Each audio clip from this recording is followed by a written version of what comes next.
Parliament में हो तो मजलिस की आवाज बेबाक तरीके से गूंजती है, असेंबली में हो तो मजलिस की बेबाक आवाज गूंजती है। आसाम में अगर कहीं गड़बड़ होती है, लोग बेघर होते हैं तो मजलिस वहां पर जाती है। आज आप देख रहे हैं कि उत्तराखंड में भी हमारे मुल्क में बहुत बड़ी उत्तराखंड के हिस्से में बहुत बड़ी तबाही हुई, बर्बादी हुई, वहां पर ही मजलिस इत्तेहादुल मुस्लिमीन अपना ताउन पेश कर रही है।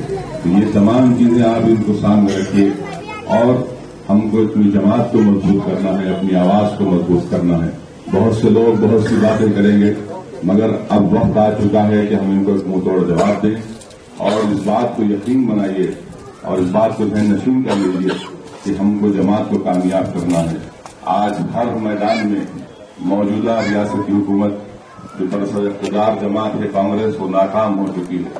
आज अखबार में आया कि और करीब 550 करोड़ लगाया जाएगा।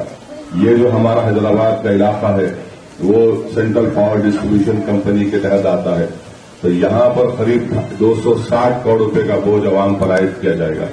पहले ही लाइट का बिल हम नहीं अदा कर सकते, ऊपर से हुकूमत एक और काम कर रही है। पीने के पानी के मसले में हुकूमत नाकाम हो चुकी है, फिरका परस्ती को कंट्रोल करने में हुकूमत नाकाम हो चुकी है। इसलिए हर मैदान में, हर सतह पर कांग्रेस अवाम में मकबूल नहीं है, कांग्रेस बदनाम हो चुकी है। फिर आप वहीं पर दूसरी पार्टी को देखते हैं, तेलुगु देशम, और आज आप देखते हैं कि तेलुगु देशम के सरबराह उत्तराखंड में लोग बेघर हुए तो वहां पहुंच गए चंद्रबाबू नायडू। अच्छा काम किए, वहां पर जाकर लोगों को प्लेन में बिठाकर भी लाए, ट्रेन में बिठाकर भी लाए, मगर सवाल ये पैदा होता है कि ये लोग मजलिस को फिरका परस्त बोलते। हम आसाम में अगर तबाही हुई तो ये नहीं देखे कि वहां मुसलमान थे। अगर उत्तराखंड में तबाही हो रही है या हो गई या लोग परेशान हैं तो ये नहीं देखे कि वो हिंदुओं के एक मुकद्दस आस्थाना है, वहां पर उनका इबादतगाह है 4 धाम के नाम से। हमने यही देखा कि वहां इंसानों की तबाही हुई है। मगर ये तेलुगु देशम के लोग जब गुजरात में तबाही और बर्बादी हो रही थी, जब 1 साल 1.5 साल तक करीब 3.5 लाख लोग जिनका मजहब इस्लाम था वो अपने घरों से बेघर होकर रेफ्यूजी की जिंदगी गुजार रहे थे, वहां पर तेलुगु देशम के कोई लोग नहीं गए। तो हमको यही हमारी शिकायत है और तेलुगु देशम को इसी वजह से आज तक तेलुगु देशम इक़्तिदार से दूर रही और इंशाअल्लाह ताला हमारी पूरी कोशिश होगी कि इस तरह के दोहरी पॉलिसी अख्तियार करने वालों को हम इनका ताक़ुब करेंगे। मगर बहरहाल ये बहुत सी चीजें हैं जो जलसे होंगे, इसमें और भी खुलकर बयान होगा। मगर मैं आप तमाम से अपील कर रहा हूं कि जमात को मजबूत करिए, जमात से वाबस्ता रहिए। हमारे अराकीन असेंबली की तादाद में और इजाफा होना चाहिए। बहुत से मसाइल हैं, ये मत समझे कि सिर्फ नामपल्ली असेंबली हल्के पर, बल्कि पूरे आंध्र प्रदेश में हमारे मसाइल हैं। इनकी आवाज हमको बनना है, इनके मसाइल के हल के लिए तलाश करना है। ये बहुत जरूरी है कि हम इज्तिमाई तौर पर जमात का साथ दें। वाखिर दावा अल्हम्दुलिल्लाह।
इधर आओ यार,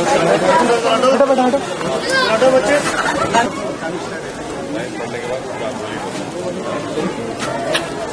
पीछे तो वो पीछे तो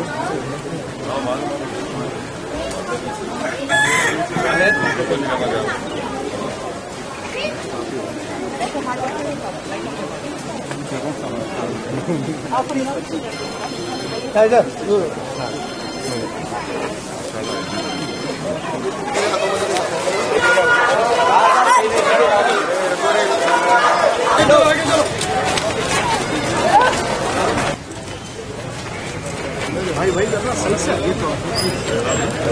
क्या रहा है फुल नहीं भाई नहीं भाई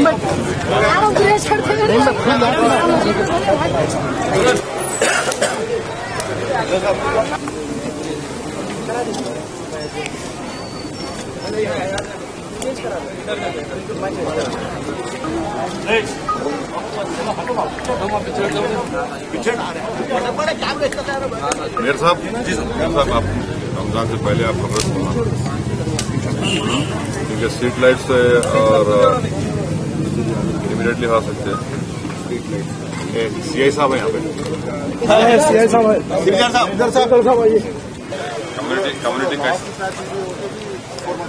कम्युनिटी कैसा करना, क्या करना, कैसा कॉपरेट करना, आपसे वही बता दीजिए।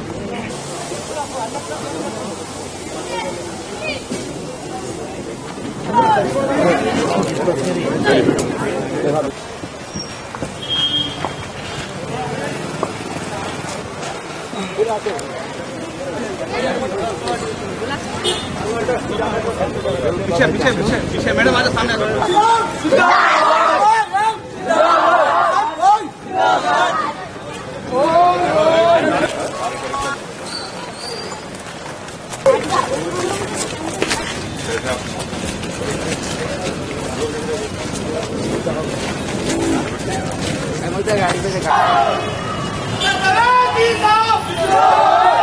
रमजान में रोजे में रखे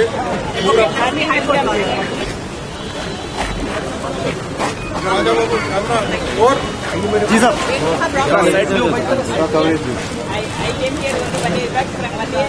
लेने के चाचा लेने के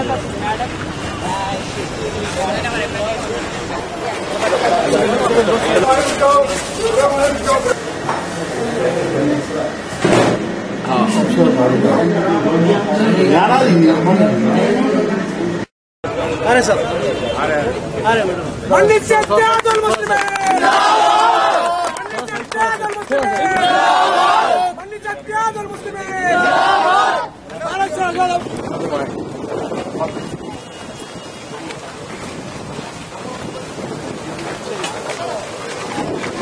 चलो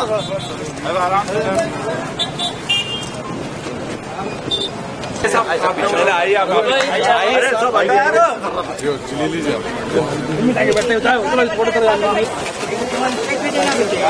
भाई भाई थोड़ा पीछे उधर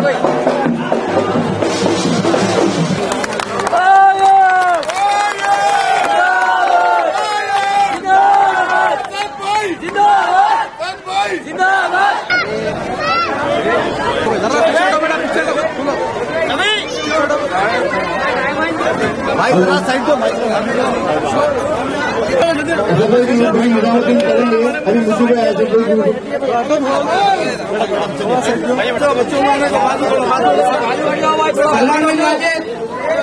पलटो इधर पलटो आमिर अली साहब थोड़ा दिनेश बिन वाजिद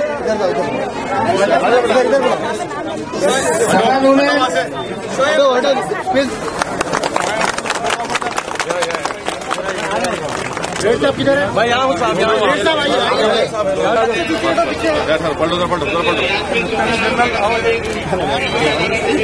अल्लाह के बदले करम से यहाँ पर इस इलाके में बड़े काफी अरसे के बाद तरक्याती कामों का इफ्तिताह हो रहा है और मैं इस सिलसिले में और स्विमिंग रोड का और कम्युनिटी हॉल का या सीरीज बैंक के कामों का आगाज होगा। मगर जो सबसे अहम मसला यहाँ पर है वो घरों का मसला है।